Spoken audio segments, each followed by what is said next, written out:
Hola chicos, ¿cómo están? Buenos días. Bienvenidos a la sesión número 17 del curso Habilidad Verbal. El día de hoy vamos a ver tipos de preguntas para la evaluación de la comprensión lectora parte 5. Específicamente veremos inferencias. La inferencia y la lectura inferencial. La inferencia como proceso cognitivo permite que la mente humana pueda derivar a conclusiones a partir de determinadas informaciones expuestas en el texto. Es decir, a partir de información expresa en el texto, de un buen análisis que hagamos de esas informaciones y datos, podemos nosotros derivar a conclusiones, es decir, podemos nosotros inferir información. Las inferencias se emplean en la comprensión de todo tipo de textos, ya que los recursos elípticos son necesarios para asegurar la economía del lenguaje, de tal manera que esta tipología de pregunta de inferencia la vemos por eso mismo tanto en textos en español como en textos en inglés. Y, como nos dice acá, el motivo de su aplicación de aquello que nos sirve mucho para formular preguntas sobre comprensión lectora son estas justamente de inferencia, porque los textos, ¿no?, que se han aplicado presentan fundamentalmente economía del lenguaje. ¿Y qué significa la economía del lenguaje? Bueno, decir lo necesario, usar las palabras elementales. Un texto, como ustedes ya saben, debe guardar coherencia y cohesión. Y en ese sentido, pues no debe haber repetición de información. Entonces, a partir de muchos datos, de mucha información que se da en el contenido del texto, es válido que el lector pueda analizar, hacer conclusiones, ¿no?, reflexiones, y por lo tanto el autor no tiene necesariamente que decirlo todo en el texto, ¿no? Hay información, ¿no?, que el mismo lector podrá sacar a partir de la aplicación de la inferencia y en función de lo que dice el texto. Para una buena lectura es indispensable hacer inferencias adecuadas, las mismas que son posibles gracias al análisis que se hace sobre las informaciones expuestas en el texto. Efectivamente, el análisis viene a ser clave para que nosotros podamos reflexionar, ¿no? Podamos darnos cuenta qué vendría a ser en este caso la deducción a la que nosotros podemos derivar a partir de la información en el texto. Ahora, tenemos la inferencia que cumple dos funciones. Primero, establecen conexiones entre el nuevo material que exhibe el texto y el conocimiento que ya existe en la memoria.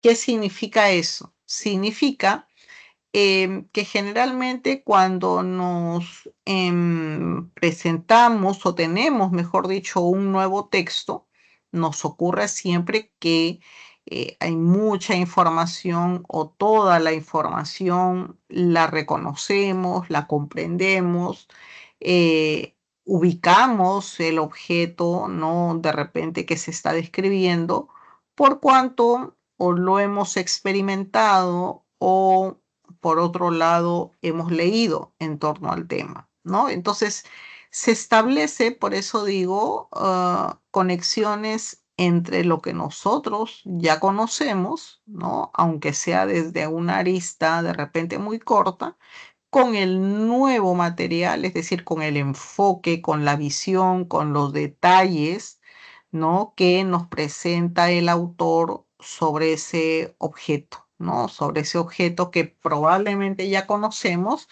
pero que en el texto nos están dando seguramente mucho más detalles de lo que nosotros conocemos. Punto número 2, cubre las lagunas en la estructura superficial global del texto. Esto es importantísimo. Cuando nosotros hacemos inferencia a partir de lo que dice un texto, lo que hacemos es efectivamente eso, cubrir las lagunas, esos espacios en blanco, eso que el autor no lo dijo claramente, bueno, lo hacemos nosotros con la inferencia.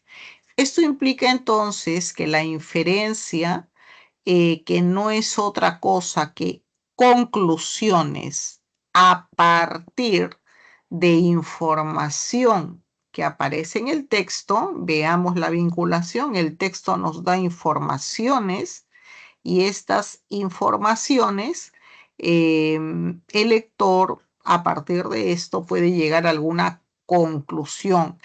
Cuando nosotros llegamos a una conclusión a partir de lo que nos dice el texto, ya estamos un poco haciendo explícito lo que en el texto ha estado de repente de manera muy sutil o de manera no o clara, o mejor dicho, no explícita.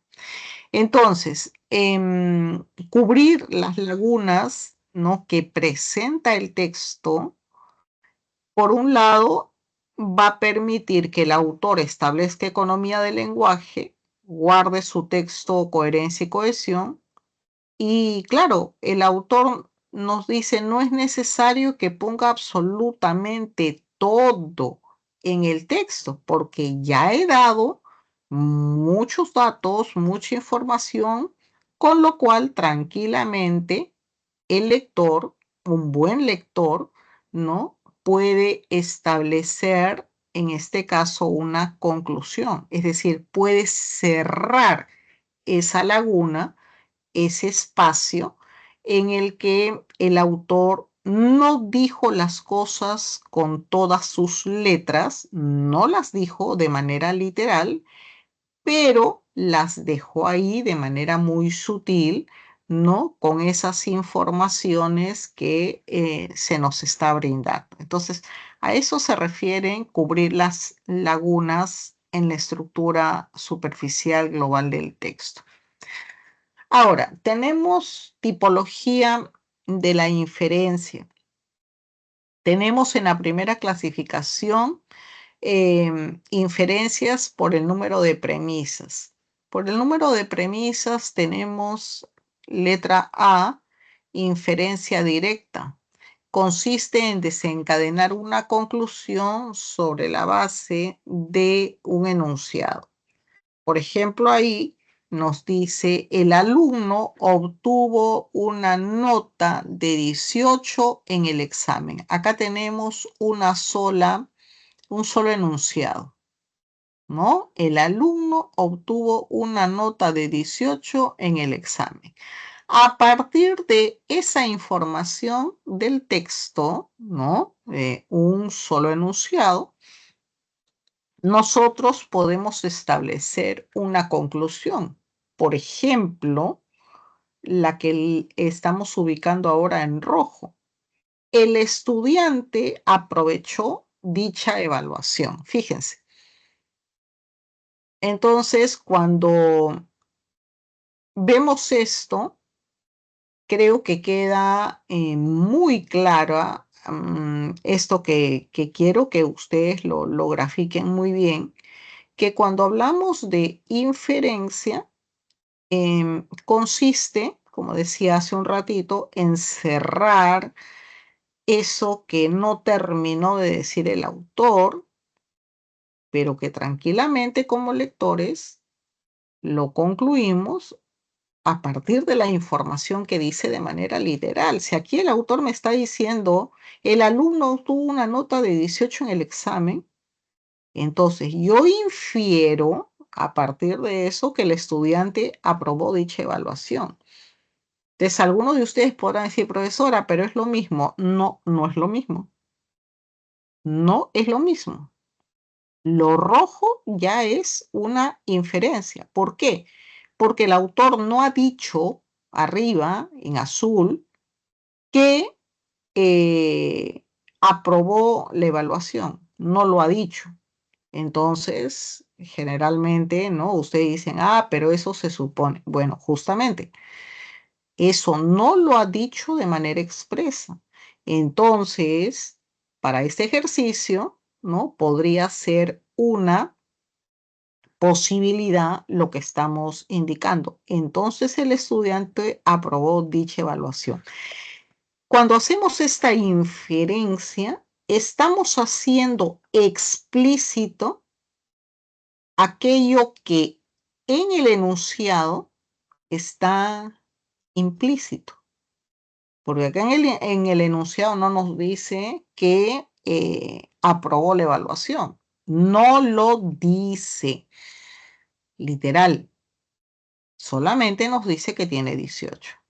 Entonces, fíjense que este ejemplo es muy gráfico para que a veces cuando, por ejemplo, estamos dando las alternativas, a veces no comprenden por qué es una y no la otra que están pensando en el sentido justamente de lo que se les dice. Es decir, acá estamos hablando de una inferencia, ¿no? Que se desprende, en este caso, de la premisa y va a ser explícito algo que la premisa, ¿no? No termina de decir o no lo incluye.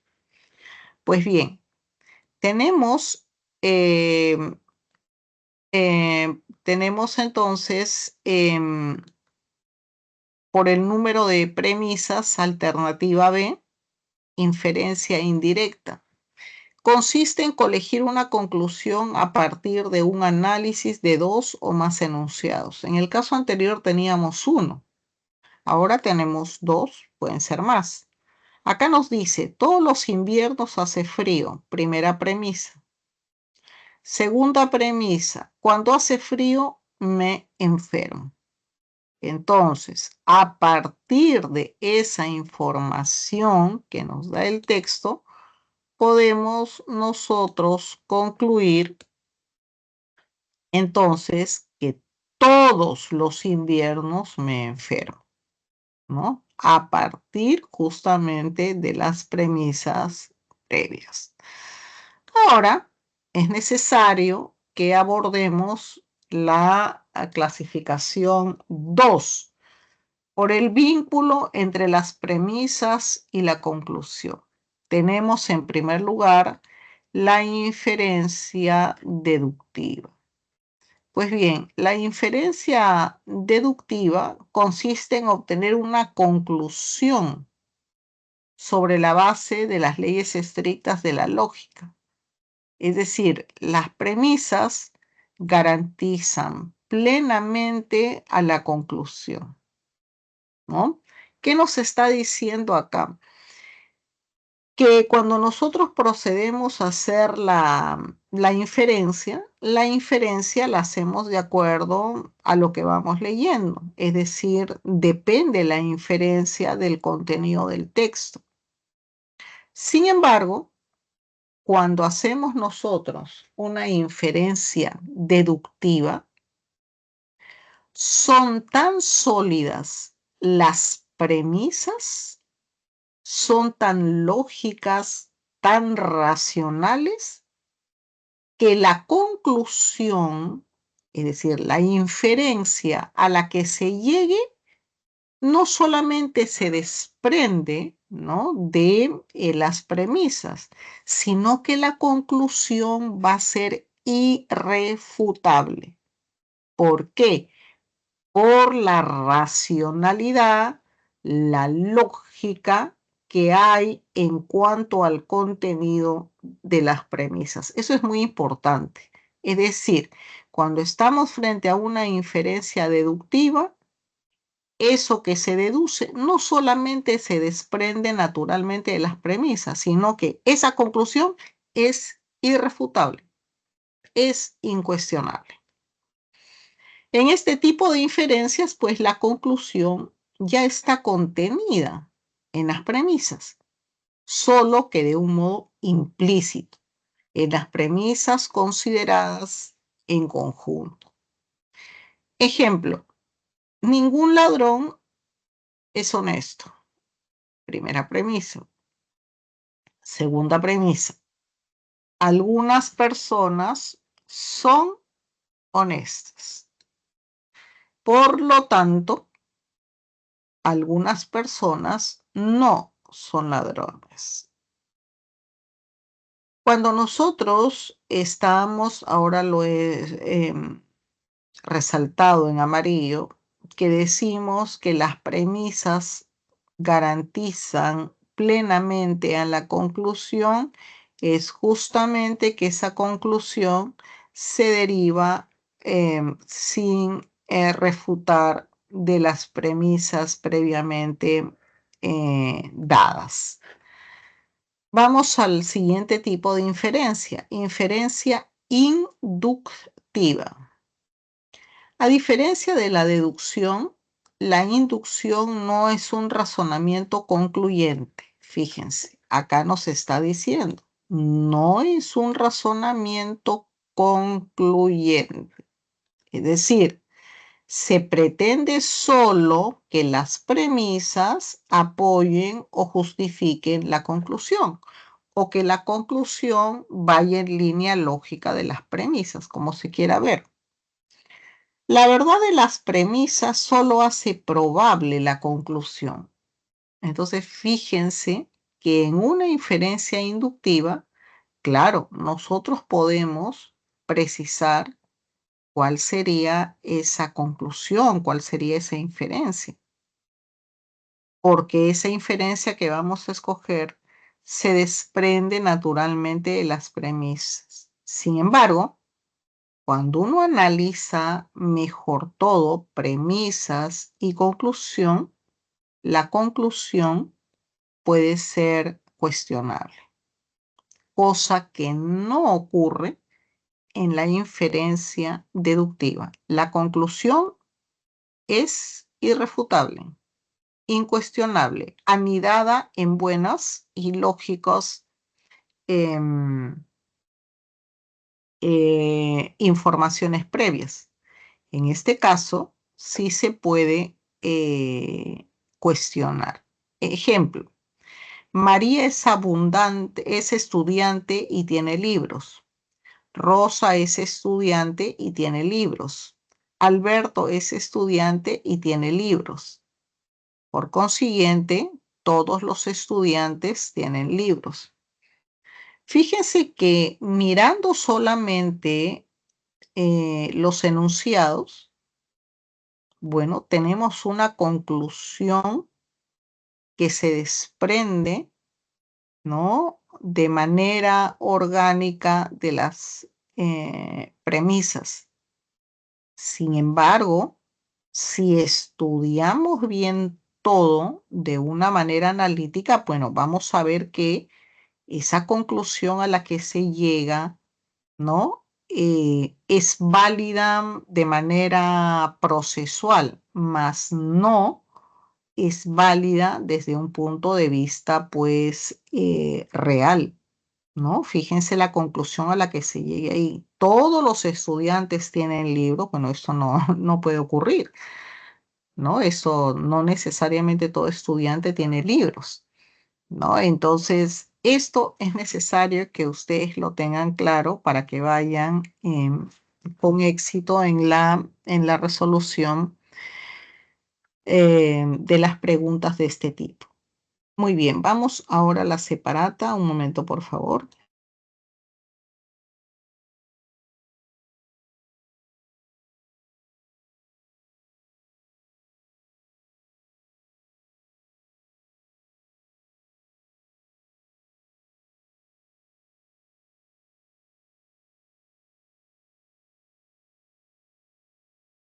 Muy bien, chicos, entonces ya estamos acá en la separata. Vamos, por favor, leyendo y resolviendo la actividad 1, que cuenta con 2 preguntas. Adelante.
Muy bien, tenemos la primera pregunta que nos dice, se infiere que los casos de corrupción que todavía están en su primera etapa,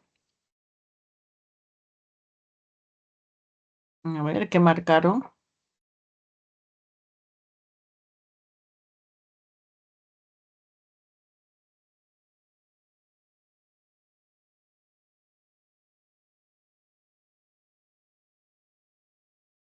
Mm,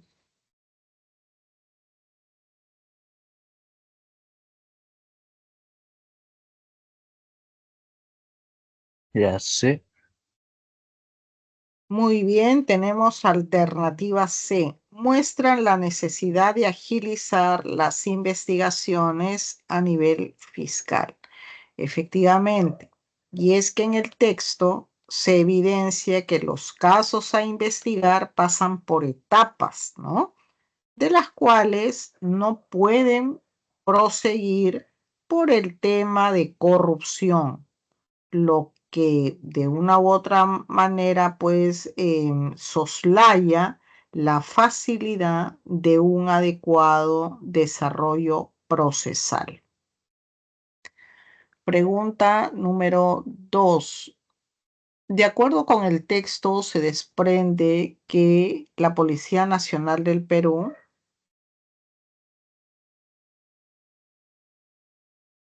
que en la Policía Nacional del Perú,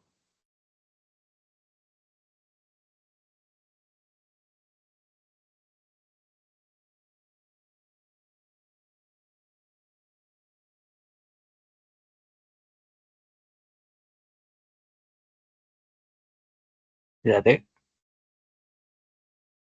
em, dado o bueno, Dado. no, no es de dado.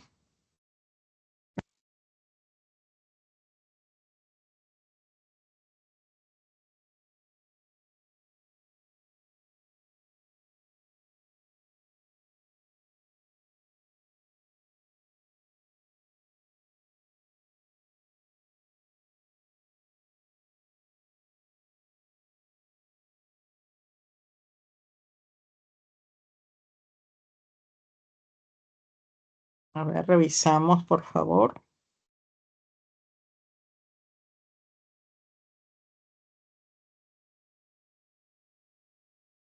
De acuerdo con el texto, se desprende que en la Policía Nacional del Perú,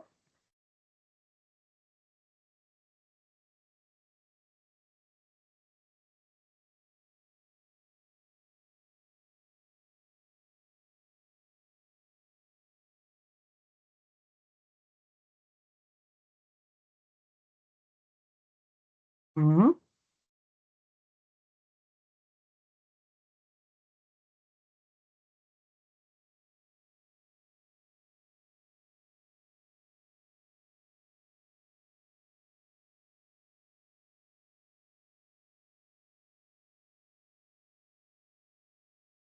Fíjate. ok, sería B de bueno, ¿no? Existen malos efectivos que incumplen sus funciones. Efectivamente, el autor estima de una u otra forma que la Policía Nacional del Perú presenta casos de corrupción con un 13%, lo que conlleva pues a deducir que hay personal policial que comete acciones ilegales. Muy bien, vamos por favor con la lectura y desarrollo de la actividad 2. Adelante, chicos.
Muy bien, tenemos entonces, primera pregunta.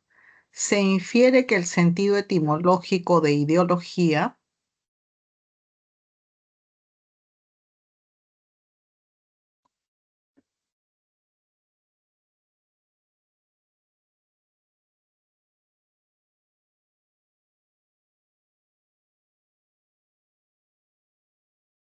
La B.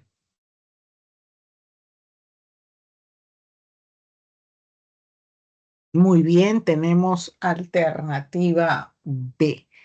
Refiere a un sistema de ideas, mas no a una sola idea, ¿no?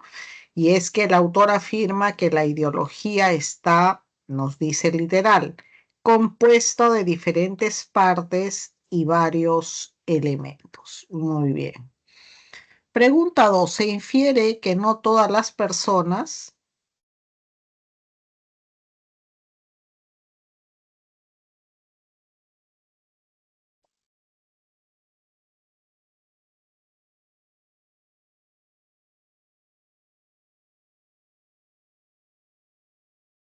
Dado. Dado, muy bien, llegan a materializar su ideología teórica, ¿no? Ahí el texto asevera que hay quienes producen ideología desde su posición como intelectuales importantes, pero también quienes lo hacen como subordinados, ¿no? Del grupo dominante. Muy bien, por eso tenemos dado. Muy bien, vamos a continuación entonces al texto primero, texto número 1. Ya es un texto con las 5 preguntas de rigor. Vamos, por favor, leyendo y resolviendo. Adelante, chicos.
Muy bien, la primera pregunta es, ¿cuál es la idea principal del texto?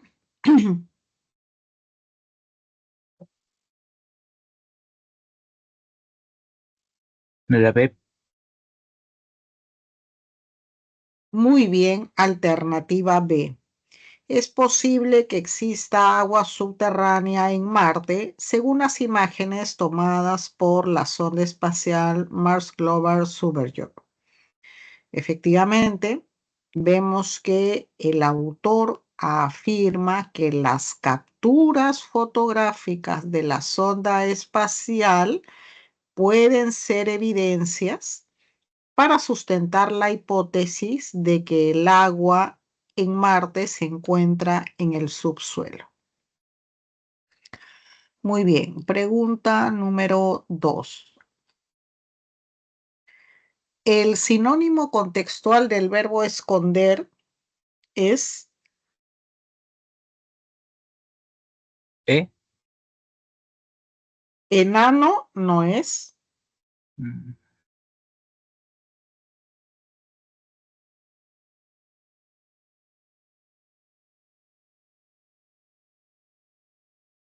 A ver, ¿cuál es el significado de contexto?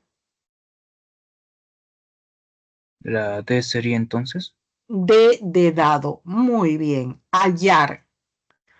Y es que en el texto la palabra expresa eso, hallazgo, ya que la evidencia se encontraría en el subsuelo de Marte. Fíjense qué importante, como les digo, es cuando tenemos este tipo de preguntas, ir al texto con la mente en blanco, ¿no? Y deducir, inferir qué significa en ese contexto esconder. Porque si nosotros vamos ya, ¿no? Con la mente en función del significado cotidiano, ¿no? Real que tiene su significado denotativo, esconder, bueno, vamos mal, ¿no? Por eso les decía, es ir hacia la búsqueda de la palabra despojado de su significado real que aprendimos en su momento, para hacer la inferencia ahí. Entonces, ¿cómo esconder, ¿no? En este caso, tiene un significado contextual o va en línea de sinonimia con hallar. ¿Mm? Muy bien. Pregunta 3. Sobre el planeta Marte es incompatible afirmar que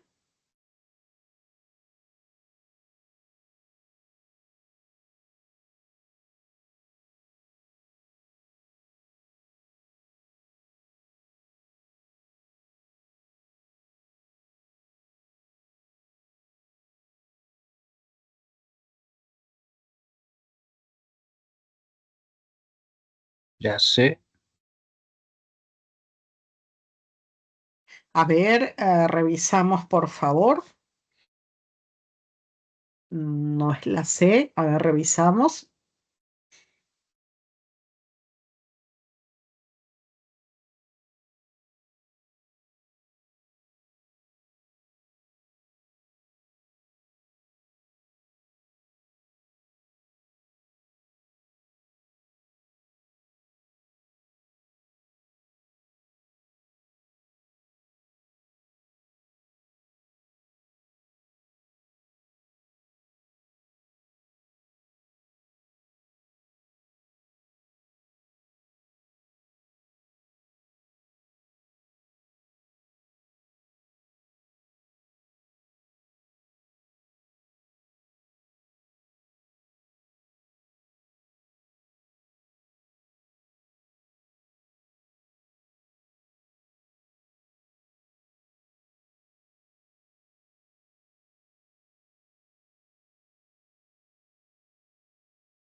A ver, chicos, ¿cuál sería la respuesta? Sobre el planeta Marte es incompatible afirmar que La B. muy bien, B de bueno, pertenece al grupo de los planetas gaseosos como la Tierra y Mercurio. Bueno, esto es incompatible porque el texto asevera que Marte es un planeta terrestre, ¿no? Y en ese sentido, pues sería B de bueno. En la pregunta 4, a partir de las imágenes enviadas por la sonda Mars Global Surveyor de la NASA, se puede deducir que ellas,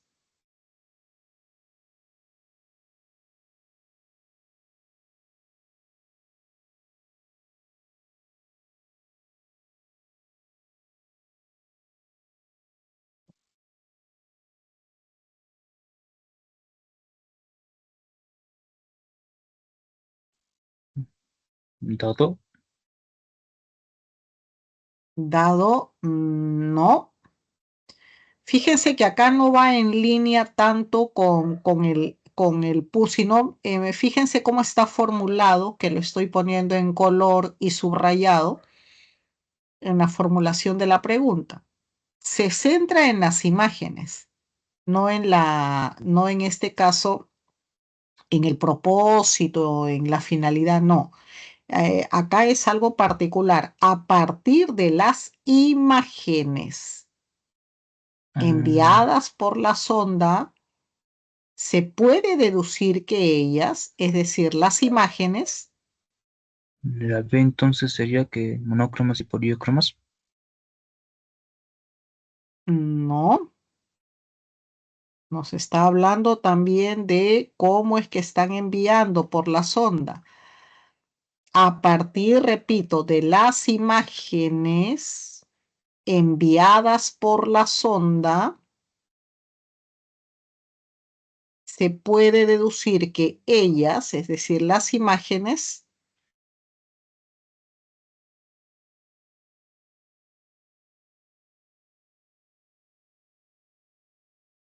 a ver, ¿para qué ha sido puesto en órbita justamente este Mars Global Surveyor de la NASA? ¿Para qué ha sido puesto ahí? ¿Para qué está en órbita?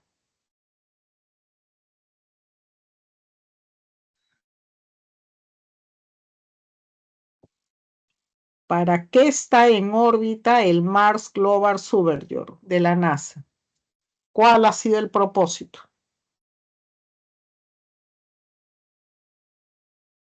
Para que fueran tomados desde el espacio.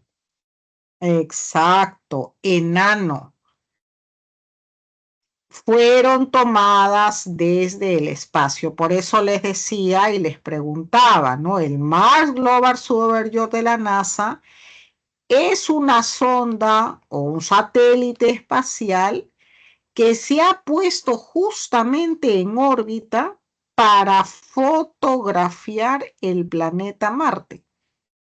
Ojo, que yo sé por qué se iban obviamente a la alternativa D, ¿no? Como siempre les digo, bueno, el tema, lo central, correcto, pero también hay que tener siempre en cuenta que las preguntas a veces son focalizadas y acá está bien focalizado el tema, ¿no? No se iba, digamos, al propósito general la pregunta, sino se centraba en las imágenes, ¿no? Por eso le subrayaba.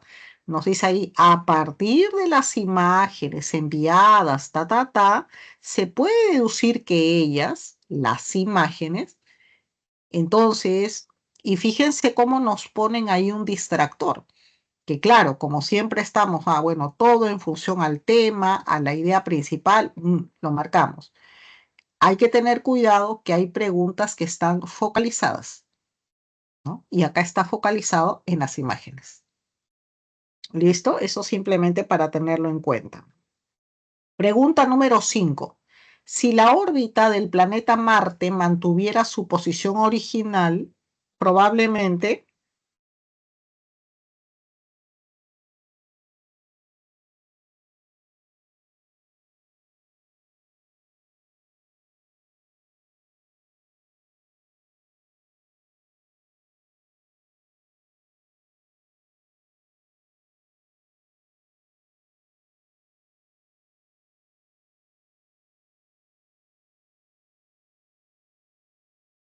La C. Alternativa C. Su clima carecería constantemente de modificaciones. Efectivamente. Y es que el texto asevera literalmente lo siguiente. El clima del planeta ha cambiado más de una vez, nos dice el texto de manera literal. Esto obviamente es debido al cambio de órbita que ha sufrido Marte. En efecto, si esto no hubiera sucedido, entonces el clima de Marte permanecería estable. Ok, chicos, muy bien. Vamos entonces ahora a la siguiente pregunta, perdón, a la siguiente sección, siguiente separata, y tenemos el texto 1 con los textos dialécticos. Adelante.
Muy bien, la primera pregunta nos dice el tema central que discuten ambos textos trata sobre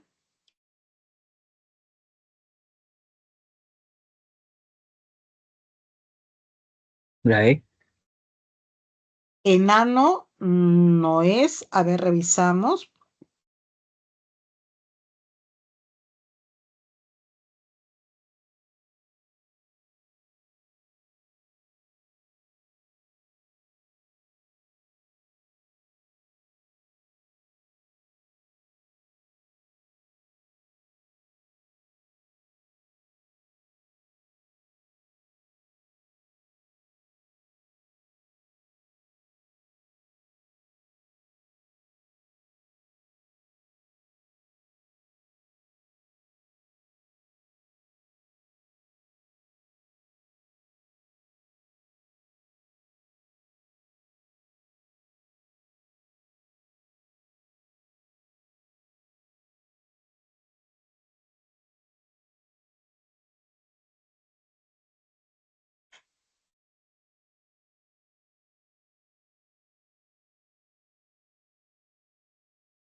La B. B de bueno. Ujú. No, a ver, revisamos.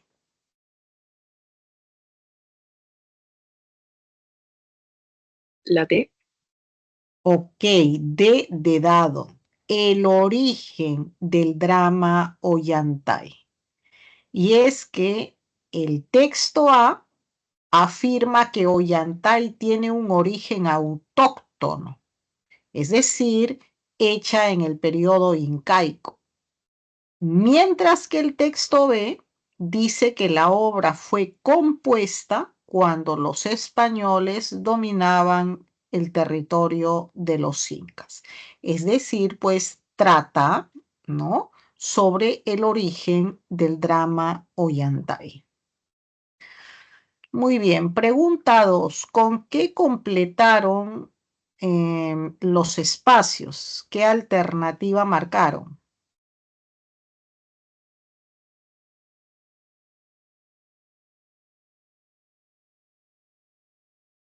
La A. Alternativa A, no. A ver, revisamos, por favor.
A ver, ahí en el texto el verbo desfigurar puede ser reemplazado. Es decir, desfigurar hace referencia en el cambio que ha tenido algunas palabras quechuas en el aspecto morfológico, ¿cierto? Por lo tanto, va en línea con alterar por este motivo, porque hace referencia al cambio, ¿no? Que se han generado en algunas palabras quechuas, ¿no?, en el aspecto morfológico. Entonces, ahí lo completamos con o reemplazamos por alterar. Ahora, la frase del texto B que nos ubican ahí en la pregunta, cuando nos dice por pluma entendida, esto se refiere a los especialistas, a los expertos en el campo de la literaria occidental. Por lo tanto, ahí lo reemplazamos por experto. La respuesta sería enano. Muy bien. Pregunta 3. ¿Resulta compatible aseverar que en el teatro español del Siglo de Oro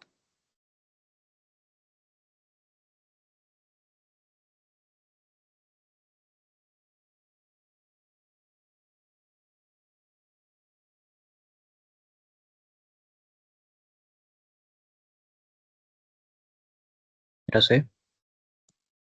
alternativa C? Estaba presente un personaje cómico. Efectivamente, en la lectura se afirma que los personajes de Ollantay y Piquichaqui tienen similitud con los actores que representan al galán y al burlesco, respectivamente, en las obras teatrales españolas del periodo del Siglo de Oro. Por eso tenemos alternativa C. Pregunta 4. Se desprende del texto A que la mayoría de los argumentos de Barranca, expuestos por José Barranca, están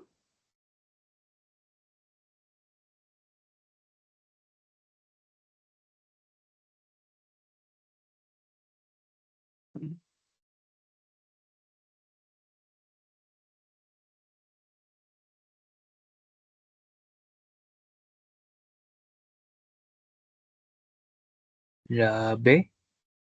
muy bien sustentado, B de bueno, desde un aspecto lingüístico. Efectivamente, el autor presenta varios argumentos sustentados en la lengua que hablan los incas, ¿no? Incluso vemos que hace un trabajo comparativo con la forma actual de la lengua. De esta manera, pues, hace un estudio desde diferentes ángulos de la lingüística. Pregunta número 5. Si se demostrara que la obra Ollantay fue compuesta después de la llegada de los españoles, entonces,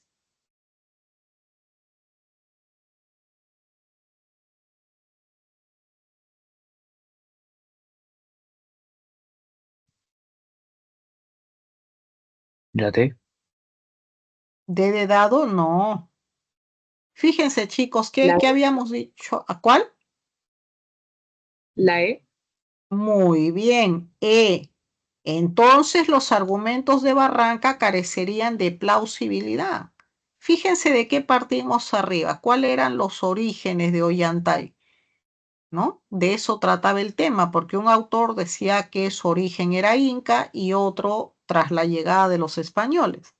Entonces acá nos están poniendo, porque no está claro eso, ¿no?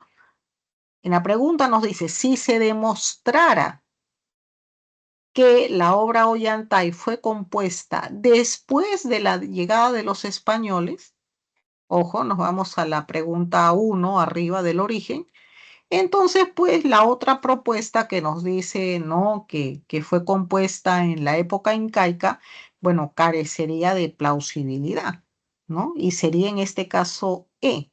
Los argumentos de Barranca carecerían pues de plausibilidad porque ya se está demostrando. Ahorita hay dos corrientes. Unos dicen que fue en la época inca, otro en los españoles, no está claro, ¿no? Y acá nos están poniendo, pregunta 5 de situación, bueno, si se demostrara eso. Si se demostrara eso, entonces la otra corriente quedaría totalmente desfasada, los argumentos de ese autor quedarían totalmente fuera de lugar. Muy bien, vamos entonces ahora al texto, último texto número 2. Adelante, chicos.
Ok, chicos, vamos entonces, por favor, dando las claves de este texto.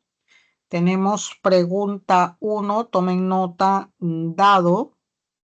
Pregunta 2, bueno. Pregunta 3, enano. Pregunta 4, casa. Y pregunta 5A. Último texto, texto en inglés. Estas son las claves. Pregunta 1, enano. Pregunta 2, bueno. Pregunta 3, avión. Pregunta 4, casa. Pregunta 5, casa. Muy bien, chicos, de esta manera cerramos la sesión del día de hoy. Es necesario que hagan una revisión de las separatas últimas, ¿no? En donde se está viendo ya la tipología de preguntas, ¿no?